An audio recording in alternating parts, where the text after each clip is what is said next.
உப்பு எனக்கு தெரியும். உப்பு பற்றி உப்பளத்துக்குள்ள ஒரு சின்ன சான்று, அந்த பகுதியில் 10 லட்சம் 15 லட்சம் மக்கள் தன்பாடு உப்பு என்று நாள்தோறும் உப்பளத்துக்கு போவான். ஒரு 5 படி உப்பை கூலியா வாங்கிட்டு வந்து ஒரு கடையில கொண்டு வித்தா 3.25 ரூபா கொடுப்பான். கணவன் மனைவியும் ஒரு 7,000 ரூபாயை வைத்து அரிசி வாங்கி சாப்பிட்டுக்கிட்டு இருந்தாங்க.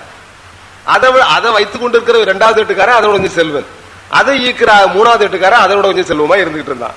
இப்படி எப்போ சங்க காலத்துல இருந்து முந்தா நாள் வரைக்கும் இது சங்கிலி தொடர்பு போல வந்தது. அதான் உப்பு என்பதற்கு தமிழ் இலக்கியத்தில் உயர்ந்த பெயர்.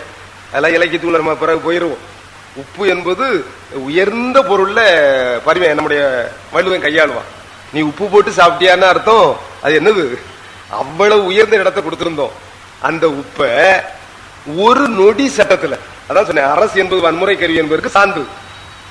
ஒரே ஒரு சொட்டு மையில ஒரு எம்பியை கூப்பிட்டு, ஒரு டாட்டா நீ பாராளுமன்றத்தில் பேசு,